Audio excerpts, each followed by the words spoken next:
Hello and welcome, and thank you for your interest in A Rocha UK and also for caring for God's creation. My name's Dr Mike Perry, and amongst other things, I am a Church of England vicar based just north of Salisbury in a parish that contains both rural communities and large new housing estates. And I'm also one of the trustees for the Christian conservation group, A Rocha UK. And it's a privilege to have the opportunity to explore with you how we as church people, as Christians, care for God's creation. I want to explore with you our motivations, why I believe all Christians have a vocation to care for creation. It's a subject close to my heart, crossing the disciplines of my former profession as a research biologist in the 80s and 90s to my current one now. I will also explore with you some practical ways in which A Rocha UK can help you and your church community honour God through creation care. Now, let's take a straw poll. Who in their life has stopped to listen to, say, a robin singing in their garden? Who's been thrilled to see a hare or a deer running across a field when they've been out for a walk? And whose heart was thrilled this spring to see the first snowdrops, the first daffodils coming through? A Rocha's message starts with that understanding of being thrilled by and enjoying nature. God speaks to us through the natural world, and it's clinically proven that it does us good to enjoy the world around us. If we enjoy nature, that leads us naturally to want to nurture it. And also, when we understand that it's in danger, to conserve it and protect it. And increasingly, our love of the natural world is leading us to actions to protect it, not out of guilt, but loving concern. We're all on a journey on this, and it may feel that at the moment we're only taking small steps to care for the world around us. But small steps add up, and they also strengthen our faith as well, and allow us to look at those bigger steps that can help to care for the world around us. I'm going to explore with you some of the realities of the perils that we and the world around us face at this time. But I want to underline in all of this that I want to make you feel inspired to act rather than feel guilty. I also want to say that I've been a vicar for 20 years now, and my in-tray is very full with that, never mind the major disruption that's been COVID-19. In the day-to-day life, alongside the daily patterns of worship and pastoral care, there's the joy of church finances, the fabulous but complex world of schools and academies, all the additional work like marriage preparation and Lent courses, and most importantly, fostering healthy church communities that are growing in all ways. So I can entirely understand that a talk from some bloke from A Rocha can feel like someone coming along and saying, well, you're busy, but could you just do this one more thing as well? I don't know about you, but I get very tired of being told to do just one more thing. Now, I don't want to tell you to do anything. What I can offer is why I think caring for God's creation is important as a core part of our faith. And what I can offer is celebration for what is already happening and invitation to engage in even more. My experience is that this work enriches the life of the church. It draws in and connects us with a whole different group of people from the wider community. My experience is that as we explore this, our churches can be a blessing to the wider world. For me, the central reason why each and every churchgoer, each and every Christian has a vocation to care for creation is bound up in the central core of the Christian faith. And that core is the bond of relationship. Christ, through the cross, through his death and resurrection, allows us to be in right relationship with the heart of God in the Holy Trinity, bound into that love by grace. In turn, in the wonderful opening of the letter to the Colossians, we are told that all things are held together in Christ. What emerges is the idea of a web, a lattice of creation being held by God. And it is that I want to draw your attention to. It's a theological concept, this idea of connection that's reflected in our scientific understanding of the natural world as well. As people, we can think of ourselves as separate, apart from the world around us. Very sadly, COVID-19 has shattered that illusion, and the virus has very much told us that we are connected to the wider world around. The reality is we are part of the world around us, for good or ill. We are dependent on it, as is every other part of this glorious, intricate creation. Let's take a fundamental example. Just now, take a conscious breath in and hold it, and breathe out. In every breath that you take, most of the oxygen you breathe comes from plants from the seas around us, mostly from insignificant-looking single-celled algae. When we remember that, suddenly caring for the seas, reducing their warming, reducing our pollution of them, moves from an intellectual exercise to something that we realise that we have a stake in. We are very much connected to what might seem totally insignificant as a part of the world. But that pattern is something about God, isn't it? Of welcoming and valuing the insignificant. For a Christian as well, there is an understanding of honouring God's creation of and in itself, quite apart from how important it is for our physical well-being. It is valued by God and held together and sustained by him. As Psalm 24 puts it, the earth is the Lord's and all that's in it, the world and all those who live in it. For he has founded it on the seas and established it on the rivers. What comes over strongly in the Bible too is that the totality of all creation worships God. God, the master composer, has developed a music of the cosmos that gives joy to the God's heart through its beauty. It's like a glorious orchestra. Now, there's something amazing, isn't there, at hearing Yo-Yo Ma, say, play a cello solo, or Jimi Hendrix giving an amazing guitar riff, depending on your taste in music. But something amazing happens when instruments come together in a band or an orchestra. A greater whole is developed.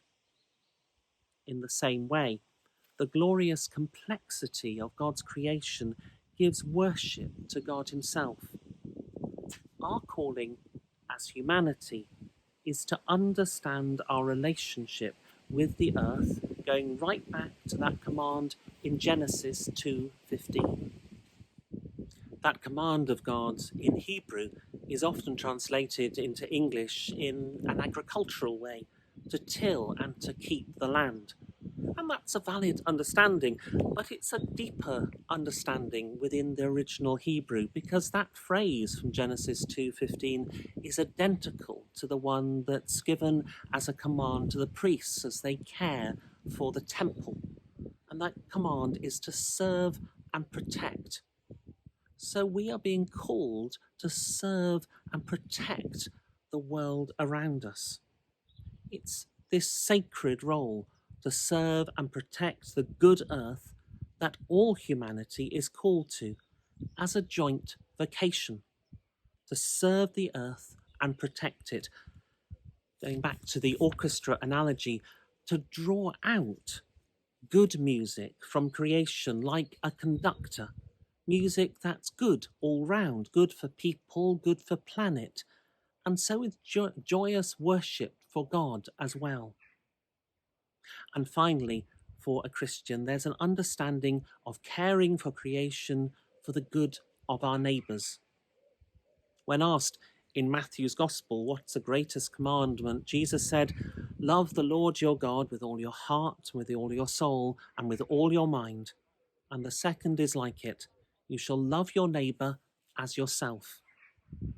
These are the words of Jesus and need a special place in our understanding of Christian ethics. We have neighbours in our town or city or village, but we have other neighbours too. We have neighbours in time, for example. Neighbours that are children, grandchildren, and great-grandchildren for generations to come. Now, saying that makes it sound far removed, but just think. I'm recording this in 2020, and the reception class of our local primary school hopefully will soon be full of children turning 5. When the climate emergency is talked of, 2050 is flagged up as one of the markers for zero carbon emissions, and the turn of the century, 2100, is another. We need to be acting right now so that by 2100, the average rise in climate temperature is 1.5 degrees, not the 3 degrees that we're currently heading for if we carry on living just as we are. 2050 and 2100, they seem a long way off, don't they? And here's the reality check.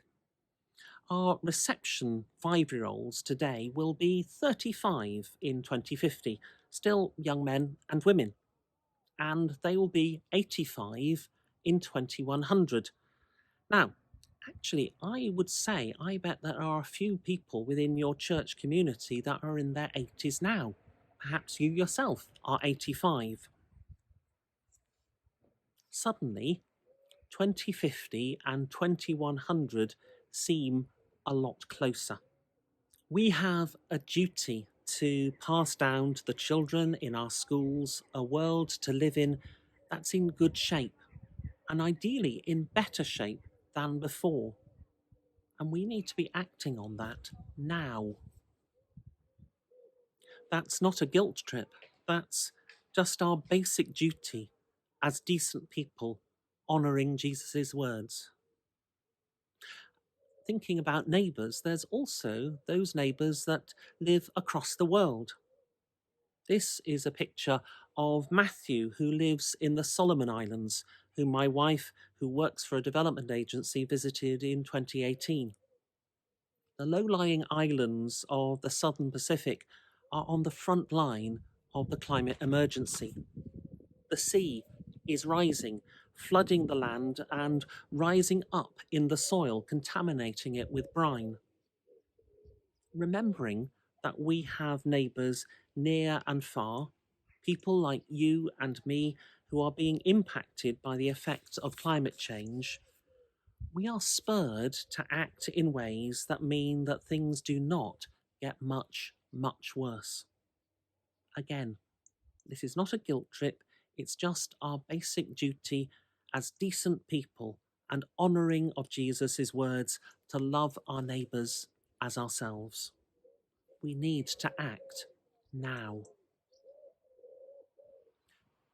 So that's a very short introduction as to why I believe that all Christians and churches should be integrating caring for creation into their lives of faith.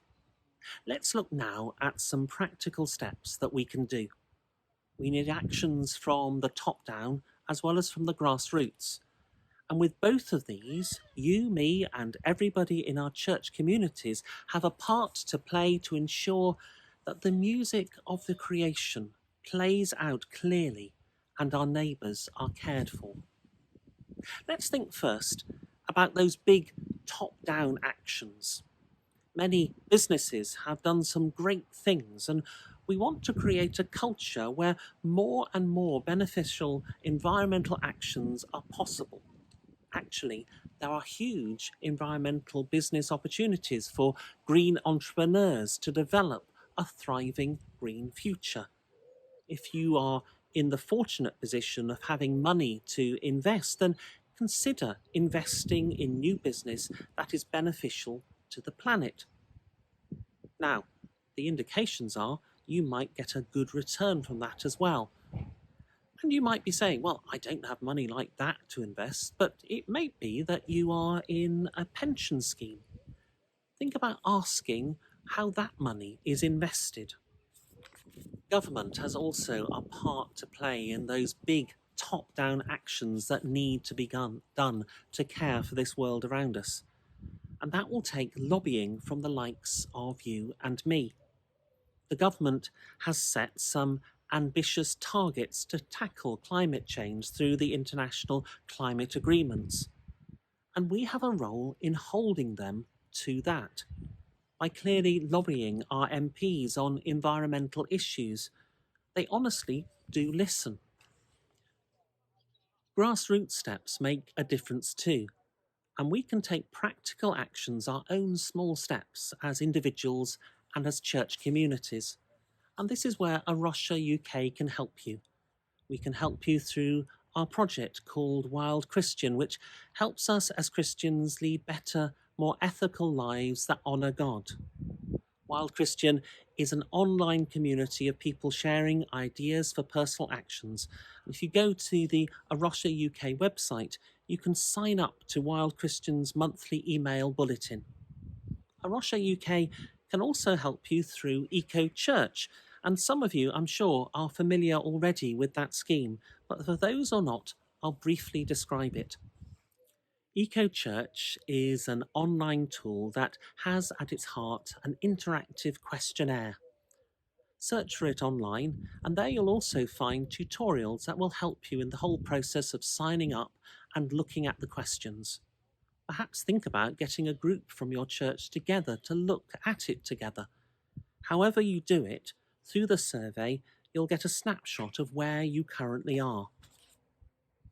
The survey looks at 5 key areas: worship and teaching, buildings, land, community and global engagement, and lifestyle. One thing to really underline is it's not pass-fail. I'm guessing you'll find some things that you're doing really well already.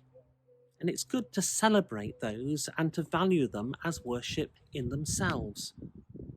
For areas where you don't score quite so highly, Eco Church will give you ideas that you can try and resources as well. The idea is that Eco Church will inspire you to do even more. And the questionnaire is an active tool that's designed for you to go back to again and again to look at how you can improve and how you can work in different areas. Now, some people hate award schemes, and if that's you, that's okay. But as a way of celebrating what you are doing, there are awards available: bronze, silver, and gold, as increasingly you do more and more in your church community. But you don't end the process with gold. If you're really serious about your common calling of the whole church, then there will always be more ways that you can care for God's creation. Thousands of churches in our country are now working with Eco Church and finding it really good. If you haven't already, have a go. I think you'll really enjoy it. A Rocha UK offer Eco Church, Wild Christian, and all the rest as free-to-use tools for any church or individual. And that's because we feel that is part of our calling as a Christian conservation organisation. If, though, you want to partner with A Rocha UK in our work as a church or as an individual and become a regular donor, we would welcome that, and details of how you can do that are on our website. God has placed us in a wonderful world, not to use it and abuse it, but to care for it and to nurture it. This isn't optional for Christians.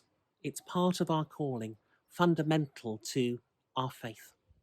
God bless.